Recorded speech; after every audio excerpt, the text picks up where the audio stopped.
అంజలిదే మానవోత్తమా. సాహిత్యాన్ని సంగీతాన్ని సమాంతరంగా సమ్మోహనంగా పలికించిన లలిత సంగీత సమ్రాట్ శ్రీ పాలగుమ్మి విశ్వనాథం. సంగీత లోకానికి ఆయన చేసిన కళారాధనను చిరస్మరణీయం చేయడానికి సప్తపర్ణి అందిస్తున్న ఆత్మీయ లలిత కుసుమాంజలి ఇది. అంజలిదే మానవోత్తమా.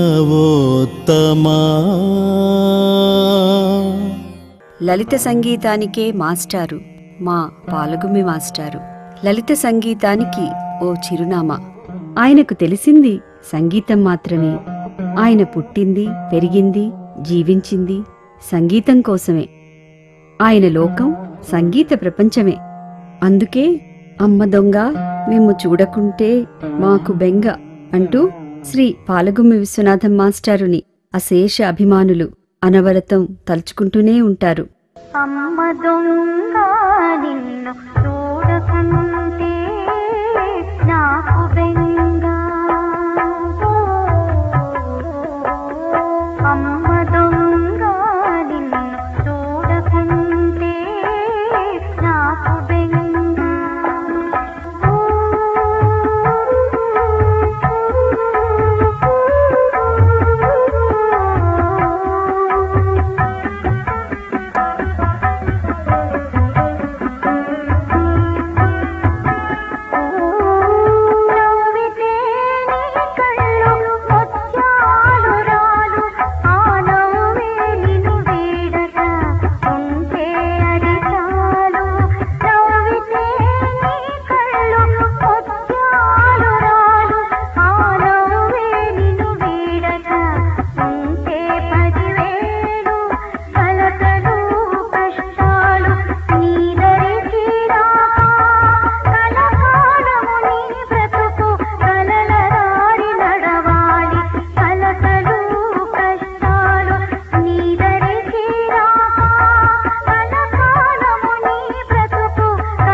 విశ్వనాథం గారి చిరునవ్వుకి నిర్వచనాలెన్నో.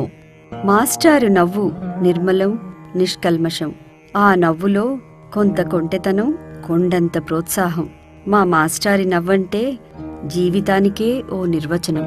ఎన్నెన్నో లలిత గీతాలు ఆయన స్వరస్పర్శతో పులకరించి ఆ గానామృతాన్ని ఆకాశ వాణిగా అంతటా పలికించాయి.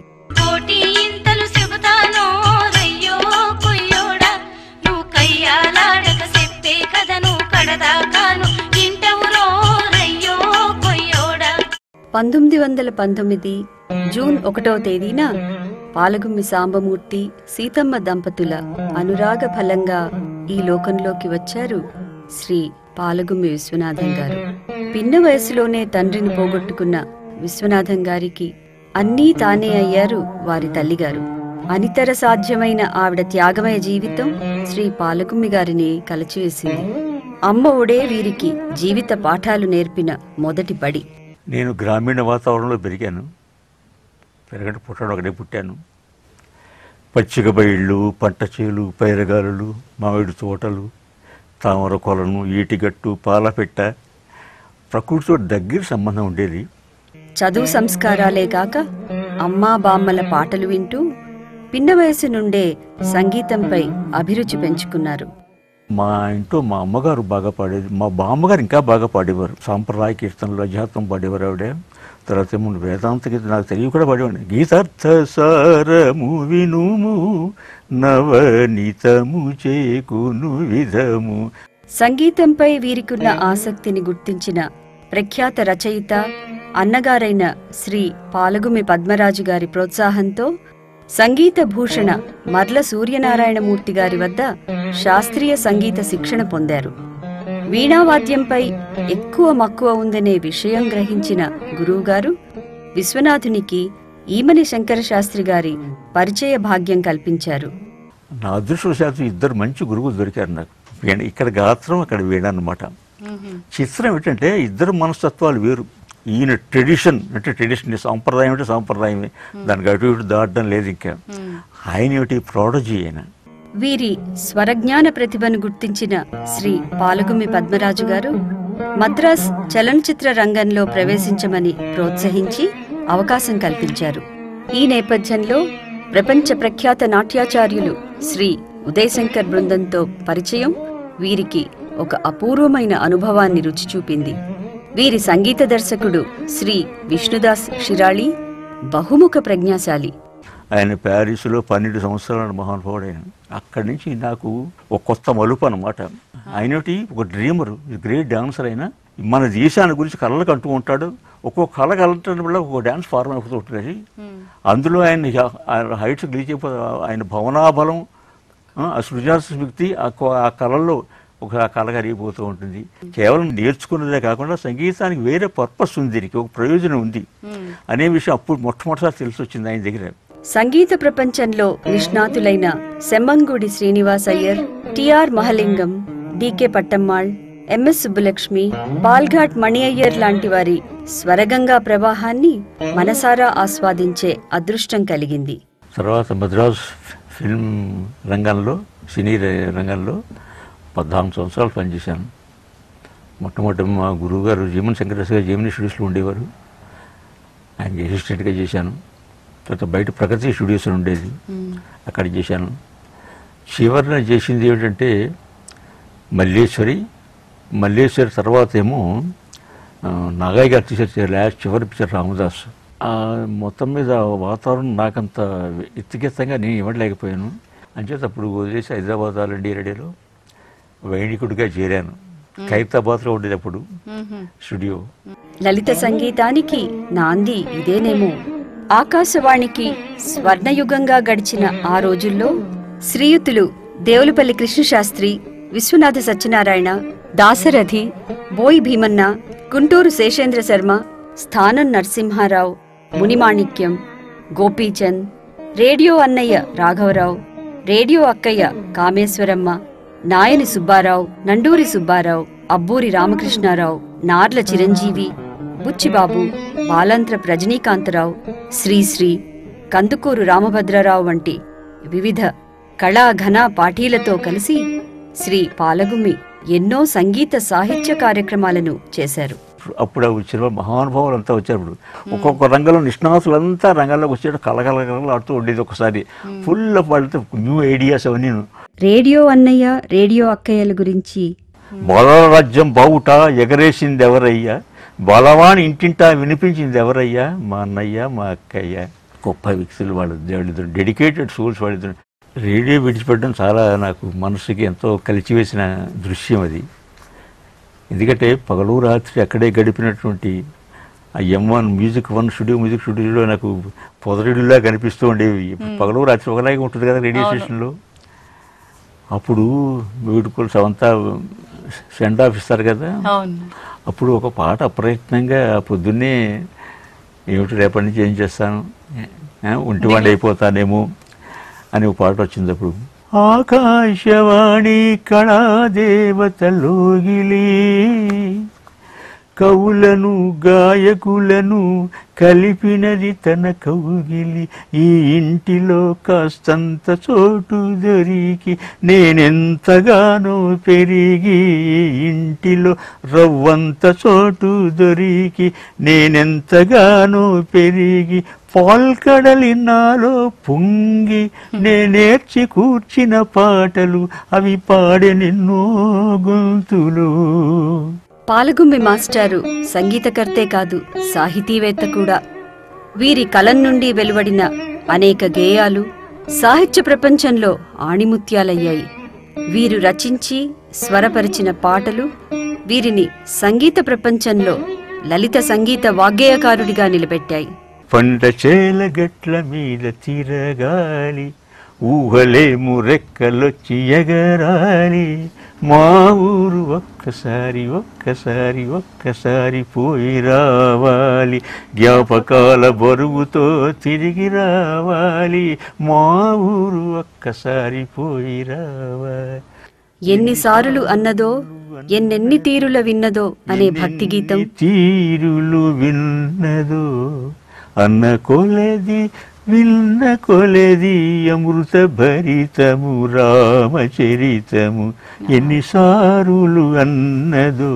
రాబడితో పనిలేదు మాబడిలో చేరుటకు, జేజిమామయ్యలో కొన్ని పాటలు, అమ్మ దొంగ నిన్ను చూడకుంటే నాకు బెంగ అనే పాట వాగ్గేయకారుడిగా వీరికి ఎంతో కీర్తిని తీసుకొచ్చాయి. అమ్మ దొంగ నిన్ను, ఈ పాట కృష్ణశాస్త్రి గారు ఈ ఊళ్ళో ఉన్నంతకాలం నే పాట అసలు ఎక్కడ బయట పెట్టలేదు. ఆయన మహానుభావుడు అన్నట్టుగా ఇంకోటి పాటాడే అర్హత లేదు నాకు. ఆయన ఈ ఊరి నుంచి వెళ్ళిపోయాక రవీంద్ర భారతిలో ఈ పాట వేదవచ్చేసి పాడించాడు, చాలా బాగా పాడింది ఆవిడే. అమ్మ దొంగ నిన్ను చూడకుంటే నాకు బెంగ, ఎప్పుడో ఒక అయ్య నిన్నెగరేసుకుపోతే నిలువలేక నా మనసు నీ వైపే లాగితే, గువ్వ ఎగిరిపోయిన గూడు నిద్రపోవునా, గువ్వ ఎగిరిపోయిన గూడు నిద్రపోవునా, అమ్మ దొంగ నిన్ను చూడకుంటే నాకు బెంగ. మేఘ సందేశం, భామా విలాపము, అతిథిశాల, ముద్దుకుప్పాయి వంటి ఎన్నో రసభరిత సంగీత రూపకాలను స్వరపరిచి నిర్వహించారు. పుట్టకాడా ఎవరో చెట్టు నీడా ఎవరో అనే చిలిపి గీతం ఆ నోటా ఈ నోటా పలికి చివరికి బంగారు పంజరం అనే సినిమాలో వెండితెరపై మెరిసింది.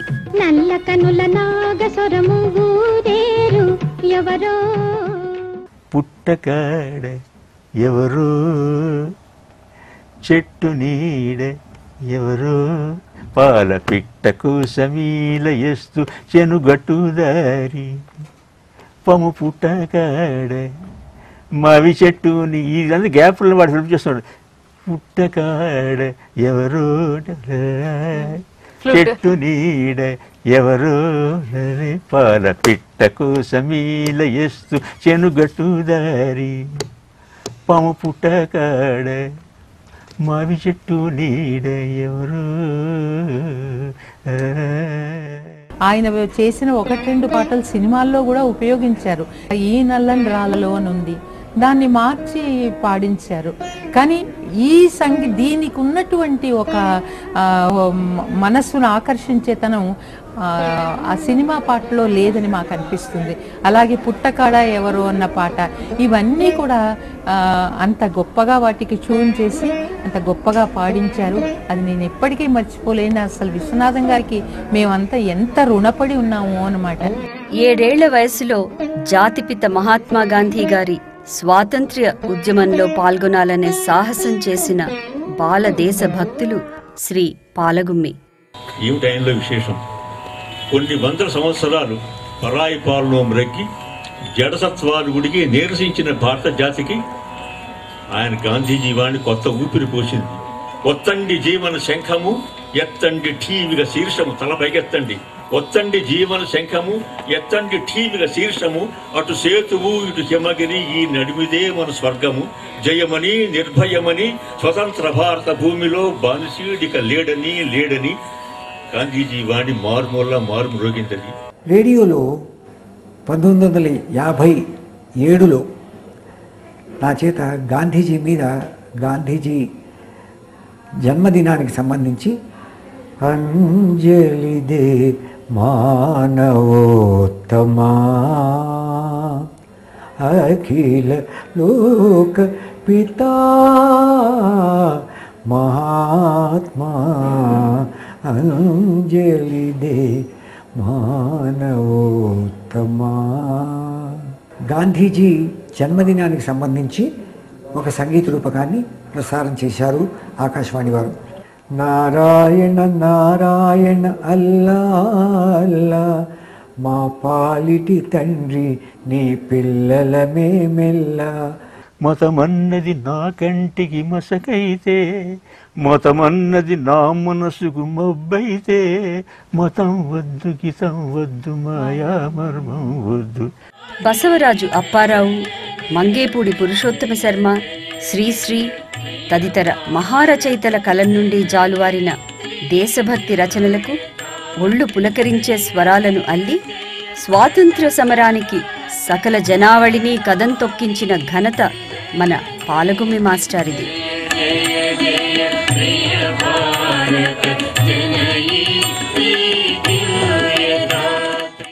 విశ్వనాథం మాస్టారికి ఎందరో శిష్య ప్రశిష్యులు. తన ముందు జనరేషన్ అంటే 1800s లాస్ట్లో పుట్టిన వాళ్ళతో కలిసి పనిచేశారు. అంటే కృష్ణశాస్త్రి గారు, స్థానం గారు, ఇట్లాంటి వాళ్ళతో ఆయన కలిసి పనిచేశారు. తన జనరేషన్ తనకన్నా కొద్దిగా ముందు పుట్టిన బుచ్చిబాబు గారు వాళ్ళతో, నేపథ్య రాఘవ గారు వాళ్ళతో కలిసి పనిచేశారు. తన జనరేషన్ వాళ్ళతో కలిసి పనిచేశారు. అంటే రజనీకాంతరావు గారు, వీళ్ళంతా ఒక టైంలో వచ్చిన వాళ్ళు అనమాట, ఒక టైంలో పుట్టిన వాళ్ళు కూడా అటు ఇటుగా. అయితే మళ్ళీ తన తర్వాత జనరేషన్తో కూడా కలిసి పనిచేశారు. అంటే చిత్తరంజన్ గారు, ఇట్లాంటి వీళ్ళందరితో ఆఫీస్లో ఒకే ఆఫీస్లో కలిసి పనిచేశారు. ఆ తర్వాత దాదాపు 4 జనరేషన్స్ పాటలు నేర్పించారు. అంటే ఆయన పరిధి, ఆయన విస్తృతి, అంటే నిజంగా ఒక ఎరా అంటే ఒక శతాబ్దం, ఒక 100 years. నిజాన్ని చూస్తే కరెక్ట్గా 100 yearsకి ఆయన ఎరా, పాలగుమ్మి విశ్వనాథం గారు ఎరా అంటే కరెక్ట్గా సరిపోయి అందులో కరెక్ట్గా ఫిట్ అవుతారు ఆయన. వీరి సంగీత సాంగత్యంతో ఎదిగిన ఎందరో గాయకులు నేడు ఒక ప్రత్యేక గుర్తింపుతో రాణిస్తున్నారు. గౌతమి మంజీరవో నాగావళి ఓ వంశధార తుంగభద్ర పినాకిని ఉత్తుంగ భంగ కృష్ణవేణి. నాకు ఈ సంగీతంలో మెళకువలన్నీ నేర్పింది ఆయనే మా గురువు గారు. బాగా అందంగా పాడించడం ఆయన, మంచి సాహిత్యం ఎలా పలకాలా, ఏ మాట ఎలా పలకాలా, ఎక్కడెక్కడ బ్రెత్ తీసుకోవాలా, అవన్నీ ఆయన దగ్గర నేర్చుకున్నాను నేను. గాలి పూల పరాగము మేన పులుము కొన్నది. కృష్ణాంగ గారిలో ఉండే ఒక ప్రత్యేకత ఏమిటంటే, నేను ఎవరిని చూడలా. ఆయన పొద్దున మీరు 6ంటికి వెళ్ళి తలుపు కొడితే కూడా ఆయన బయట మనం ఎలా అయితే ఇస్త్రీ చొక్కాతో ఉంటామో, ఆయన ఇంట్లో 6 గంటలకు కూడా అలాగే ఎంత చూడముచ్చటగా చక్కగా తెల్ల వెంట్రుకలు, అది తెల్ల బట్టలు, ఎప్పుడూ ఆయన చాలా చూడముచ్చటగా ఉంటారు. నాకు కూడా చిన్నప్పటి నుంచి కొంచెం ఈ డ్రెస్ కోడ్ చాలా ఇష్టం. నన్ను ఆయనకు తస్సజడ్డ అనేది ఒక ఊత పదం. నన్ను చూడంగానే తస్సజడ్డ సాయిబాబా బాగుంటావోయ్ అని అనేవారు. విశ్వనాథం మాస్టారి బాణీలకు పాటలు పాడి ఎదిగిన గాయకులెందరో. తీరులు విన్నదు అన్న కొలది విన్న కొలది అమృత భరితము రామచరితము ఎన్నిసారులు అన్నదో. తండ్రికి తగ్గ తనయుడు విశ్వనాథం మాస్టర్ గారి కుమారులు రవి గారు. వీరు కంప్యూటర్ లాంగ్వేజెస్లో ఎక్స్పర్టే కాకుండా వయలా అండ్ గిటార్ వాయిద్యాల్లో నిష్ణాతులు. నాన్నగారికి సంగీతంలో కాక వేరే ఇంట్రెస్ట్ కూడా ఉండేవి. చిన్న వయసులో ఆయన హాలీవుడ్ మూవీస్ అంటే 1940లో తీసిన సినిమాలు, 50లో తీసిన సినిమాలు ఆయన చాలా ఇష్టంగా ఉండేవి. ఆ కాలంలో హాలీవుడ్ సినిమాలు అంటే చాలా ఇష్టపడేవారు. ఆయన ఎప్పుడు వీలైనప్పుడల్లా వేయించుకు చూస్తూ ఉండేవారు. సంగీతానికి చాలా ఫిజికల్గా చాలా స్ట్రాంగ్గా ఉండాలని ఆయన అనుకునేవారు. ఎందుకంటే పాడడానికి చాలా స్టామినా కావాలి, ఊపిరితిత్తులు బలంగా ఉండాలి, వీణ వాయించడానికి కూడాను వేళ్ళు చేతులు బాగా మంచి అదిలో ఉండాలి, కండిషన్లో ఉండాలి, వీపు కూడా బాగా స్ట్రాంగ్గా ఉండాలి. రికార్డింగ్స్లో కూర్చోవాలంటే చాలా ఓపిక కావాలి, చాలా స్టామినా కావాలి.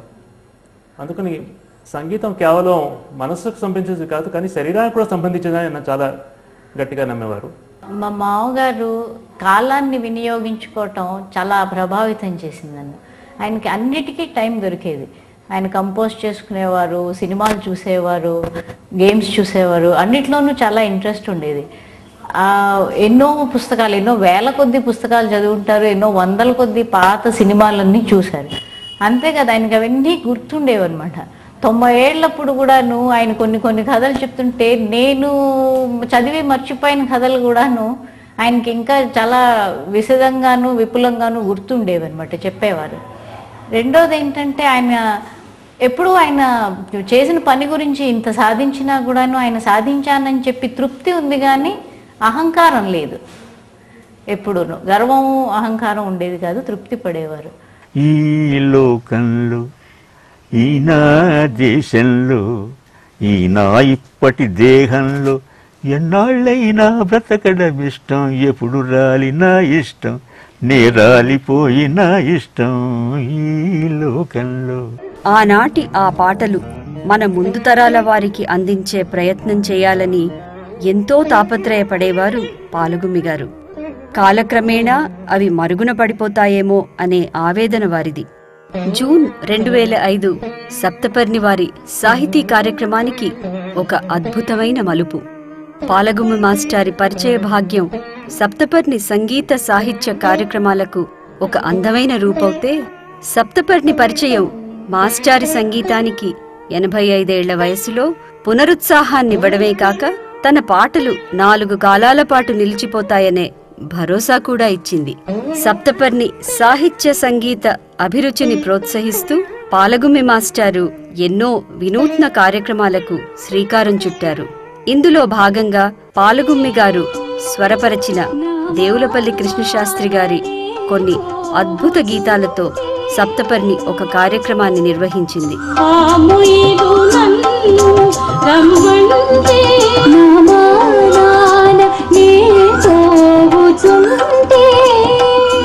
కృష్ణశాస్త్రి గారి చేత ప్రతి ఉగాదికి ఒక పాట వాయించడం నాకు అలవాటు అయిపోయిందనమాట.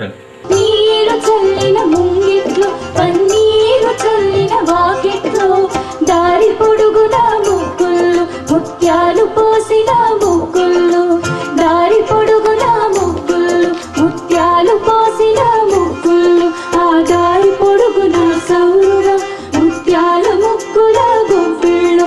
ఆయన ఇక్కడ రేడియోలో సుమారు 10 సంవత్సరాలు ఉన్నారు. ఫిబ్రవరి వచ్చిందంటే చాలు ఆయన దగ్గర చేరేవాడిని. కాబూల్ వాడు వచ్చాడు అప్పుల వాడే కానీ ఎవరైనా ప్రతి సంవత్సరం ఒకసారి ఉన్నట్టు ఇంకోసారి అనుకుండా ఆయన మహానుభావుడు. ఆయన ఎంత వైవిధ్యం ఉందంటే ఆయనలో.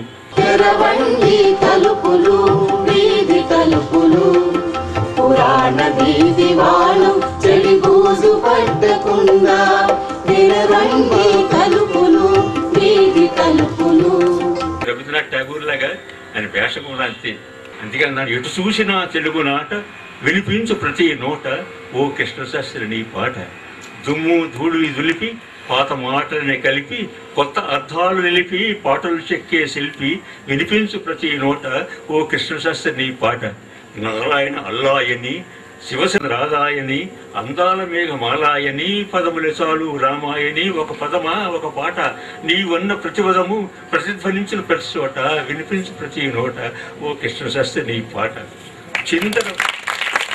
చంద్రవందర జుట్టు చిరుగాలికి ఎగురును అట్టిట్టు, అందరినీ మరి ఆకట్టు రవంత అత్తరు బొట్టు, మనసైన పంచకట్టు అందరికంటే పైమెట్టు భావగతికే సామ్రాట్టు, వినిపించు ప్రతి నోట ఓ కృష్ణశాస్త్రి నీ పాట. ఉన్మత్త భావశాలి ఉరసి ప్రేమ గ్రోలి ఉర్రూత రూపు నీ శైలి, మా పైన కవిత చల్లి 10 కాలాల పాటు ఉండాలి, పసందైన పాటలల్లాలి, పరవశించినే పాడాలి, ప్రతి గుండె నిండాలి. ఆయనతోటి గడిపిన మధురమైన క్షణాలు జీవితంలో మర్చిపోలేము అనమాట. ఏమి రామ కథ శబరి శబరి ఏది మరి ఒకసారి, ఏమి రామ కథ రామ కథా సుధయంత తీయనిది శబరి శబరి, పదములే చాలు రామా నీ పదధూళులే 10,000, నీ పదములే చాలు, నీ పదమంటిన పాదుకలు మమ్మాదుకుని ఈ జగమేలు. అలాగే గుంటూరు శేషేంద్ర శర్మ గారి రచనలతో ఒక కార్యక్రమాన్ని రసజ్ఞులకు సప్తపర్ణి అందించింది. ఆయన కవిత్వాల గురించి ఎంతమంది ఎన్నో రకాలుగా చెప్పాడు. విశ్వనాథ్ గారు మొదలుకొని శ్రీశ్రీ దాకా. శ్రీశ్రీ అంటాడు ఆయన, ఇది పద్యమా ఫ్రెంచ్ మద్యమా అంటాడు ఆయన చమత్కారంగా. గోపాల్ శాస్త్రి అంటాడు ఆయన ఉపన్యసిస్తే ఋతుఘోష, అది మౌనంగా ఉంటే అది అరవింద ఘోష అంటాడు. ఆయన గురించి వచ్చినటువంటి ఈ నాలుగు చాలా ఉన్నాయి. అంటే ఆయన సర్వతోముఖమైన ప్రజ్ఞ అయింది. పండితుడు కవిలో కవి అయినది.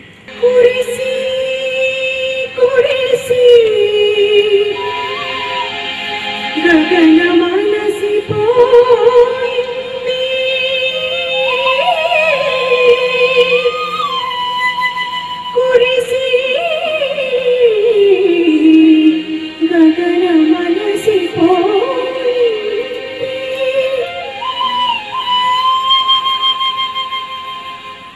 మాస్టారి సంగీత సారథ్యంలో నిర్వహించిన వసంతగానం సప్తపర్ణికి అద్భుతమైన అనుభూతిని అందించింది.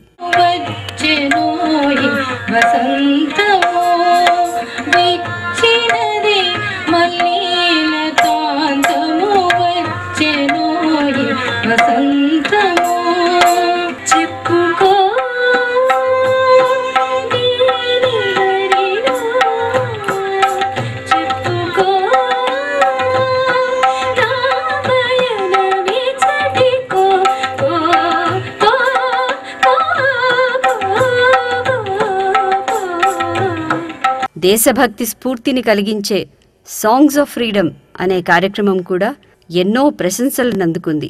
ఒక దివ్య పురుషుడు అవతరించి ఈ దేశ చరిత్రనే మార్చాను. కోట్ల కోట్ల హృదయాల్లో కొండంత దేవుడే వెలిశాను. కట్టుకున్నది అంగవస్త్రము, పట్టుకున్నది రత్నచక్రము, పట్టుమని 10 మెతుకులైన పట్టకుండు కృషోదరము గల గాంధీ కంటెను సామ్యవాదులు కలరే. పిల్లలకి భలే ఎల్లక సవారి ఎలా ఎక్కుతావో చలో అంటూ ప్రతి ఇంట ఎలా తిరుగుతావు భలే వాడవీవు. ఇలాంటిది సంపద ఉందే, అది మనం కాపాడుకోవాలి ఇంకో తరానికి. ఆ విధంగానే ఈ మధ్య ఈ సప్తపర్ణి నేను వాళ్ళ చేత పిల్లల పాటలు నెలవంక మబ్బులు, రంగుల మబ్బులని, చెంగున గంతులని చాలా మంచి పాటలు చేయించారు వాళ్ళు. ఎందుకంటే ఇవన్నీ ప్రిజర్వ్ చేస్తే తప్ప. ఆయన వ్యక్తిగతంగా సేకరించుకున్న అనేక విలువైన సాహిత్య సంగీత భాండాగారాన్ని భావి తరాల కోసం భద్రపరచమని సౌజన్యంతో సప్తపర్ణికి బాధ్యతలు అప్పగించారు శ్రీ పాలగుమ్మి విశ్వనాథం గారు. వీరి స్ఫూర్తితో రూపుదిద్దుకున్నది సప్తపర్ణి వారి స్వరరాగనిధి మ్యూజిక్ ఆర్కైవ్స్. మా సంగీత కుటుంబ మిత్రులకి, సంగీత అభిమానులకి, సంగీత పోషకులకి, ఈ సంగీత ముందు తరానికి తీసుకుపోయే మా చిన్నారులకి శుభాకాంక్షలు. ఇప్పుడు నాన్నగారు మన మధ్య లేరు అంటే కేవలం మా కుటుంబం కాదు, ఆయన సంగీతంలో ఆయన మహాకుటుంబం అని చెప్పచ్చు. వాళ్ళందరికీ ఒక విధంగా లోటే. ఇప్పుడు ఆయన సంగీతం ఇచ్చిన పాట ఒకటి గుర్తొస్తుంది, అబ్బూరు రామకృష్ణరావు గారి పాట. రేయి గడిచే పొద్దు పొడిచే నాదు ప్రయాణం ముగిసే, రేయి గడిచే పొద్దు పొడిచే నాదు ప్రయాణం ముగిసే, అదిగదిగో వినిపించెడు తీయనైన వెలుగు పాట, రేయి గడిచే పొద్దు పొడిచే నాదు ప్రయాణం ముగిసే. నాన్నగారు ఈ ప్రయాణం బహుశా ముగిస్తుందో లేదో మనకు తెలియదు. ఆయన మనలో లేరు కానీ ఉన్నారు అని చెప్పచ్చు. సంగీత ప్రపంచంలో సహస్ర చంద్ర దర్శనం చేసిన తృప్తితో మోక్ష తీరానికి సాగిపోయారాయన. లలిత సంగీతం ఉన్నన్నాళ్ళు ఆ స్వరతరంగాలలో అనునిత్యం మనల్ని పలకరిస్తూనే ఉంటారు శ్రీ పాలగుమ్మి మాస్టారు. ఇంత దూరము కలిసి నడిచాము, ఎంతగానో మనసు కలిపాము, మరి ఇంక నాకు సెలవా, మరువను మీ స్నేహపు విలువా. మరి ఇంక సెలవా మరి.